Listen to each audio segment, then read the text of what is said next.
What's up, y'all? This is Rob from Brix Fitness, and today I got another dope fat loss tips video. Now, this is not your normal run-of-the-mill fat loss videos that you'll run across on the internet, right? This is all stuff that I kind of creatively came up with, you know, when I hit roadblocks in my journey, because motivation runs out.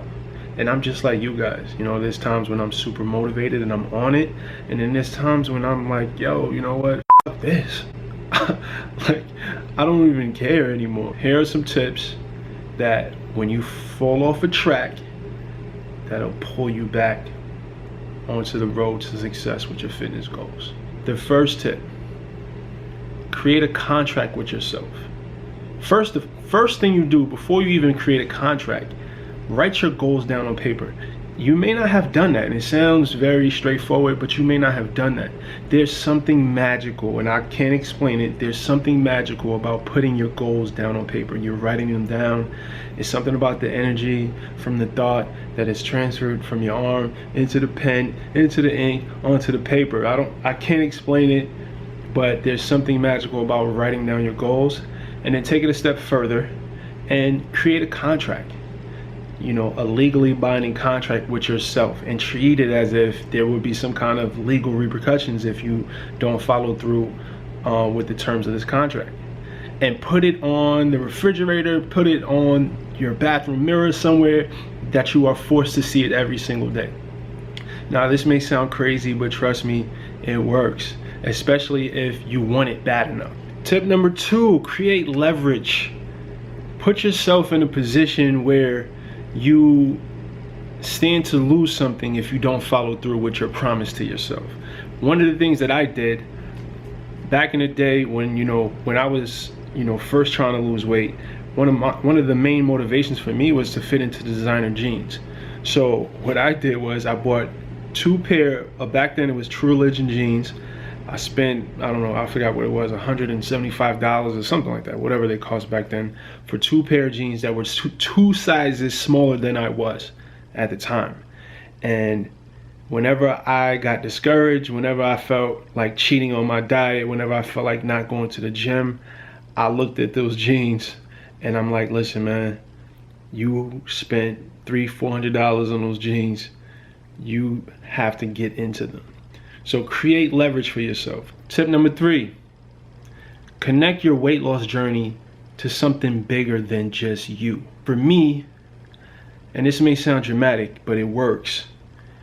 Whenever I fall short on my diet, or whenever I feel like skipping out in the gym, I connect those shortcomings to me failing in life. Now, that sounds dramatic.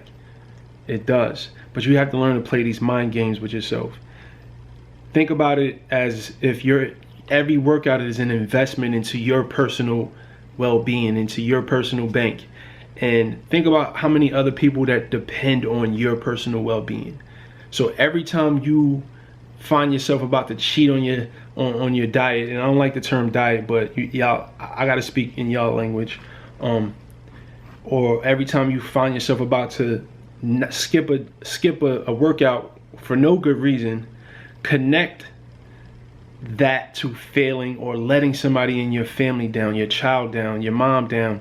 Connect it to something bigger than just you, because a lot of the times it's easy for us to let ourselves down, but when we have other people or things involved, we think a little harder about not making the right choice. So that's another tip. Connect it to something else, something bigger than you. Make this journey more than just about you. A lot of the times we succumb to social pressures, right?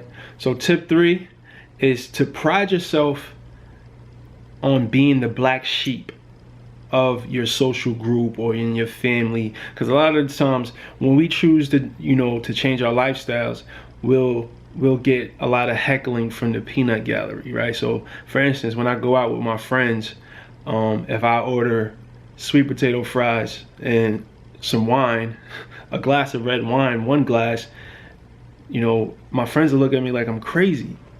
And a lot of the times that creates social pressure that a lot of people, they can't handle. You know, or you have the friends that say, oh man, come on man, you gotta live a little, or one piece of cake isn't gonna hurt, or one margarita is not gonna kill you. You know, these, you have friends that's gonna encourage you to do things that's gonna bring you a little bit further away from your goals. So I pride myself on looking like, you know, being the black sheep, on looking like the crazy one in the group, because that's actually cool to me. You know, to be the person, because it's going to make you one more interesting to the opposite sex. So if you have females around and everybody else is drinking and eating chicken wings, and you're kind of there sipping on your sugar-free Red Bull, you're the one that's going to look like the interesting one. So pride yourself on being the black sheep. It's okay to stand out, because honestly, that's where success is not following the crowd, because 9 times out of 10 the people are not living the lifestyle that you want. Or I'm not going to get into that, but anyway, pride yourself on being the black sheep. Be different, and I bet you eventually it's going to turn from, yo, you know, why are you doing that, to, oh, how'd you do that?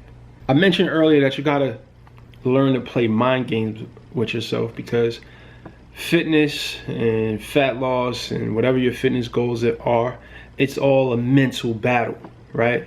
So you got to think about it like this. Every decision you make is either going to get you closer to your goal, one step closer each decision, or that decision is going to get you one step further away. So if you break it down to this science, you know, it makes you think twice about the decisions you make, because anything in life, not just with fitness, you know, your success with anything is just simply a compilation of the decisions you make on a daily basis. So the more positive decisions, the more good decisions you make, the faster you get to your goal. The more bad decisions you make, the further away you get from your goal. So if you think about it in that context, I'm pretty sure you'll think a little bit harder about each decision. And it's the thing, and I'm gonna stop counting the tips. I mean, whatever, I'm just having a conversation with you.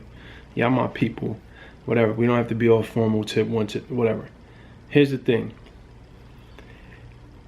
Nothing great is gonna happen in your life without some kind of sacrifice. Whether that's business, whether that's relationship, whether that's weight loss. It takes sacrifice. And it's going to take you making some kind of adjustment to your lifestyle. So if you go out every weekend and you like to get drunk and eat pizza at 2 and 3 in the morning, that doesn't align with your goals. If you want to lose body fat, if you want to transform your body, it doesn't align, and it's not going to happen if you continue to live that way. Not saying you can't ever do it, but you're going to have to cut back. And that may just be one area of your life that you have to sacrifice. But just know it's going to take sacrifice. It's going to take hard work. It's going to take, most importantly, resilience. Because when the discipline runs out, you're going to have to be resilient. So keep that in mind. Sacrifice, patience, and most importantly, resilience is the key to transforming your body, to losing weight, to reaching any kind of goal. So just keep that in mind. I'm just here. My battery's about to die, so I got to wrap this up. I'm just here trying to share the wellness with you guys. So please share my channel with your friends, and make sure you like, comment, and subscribe. I'm responding to every single comment if you haven't noticed, man. I love y'all. I appreciate y'all. So until next video, I'll holla.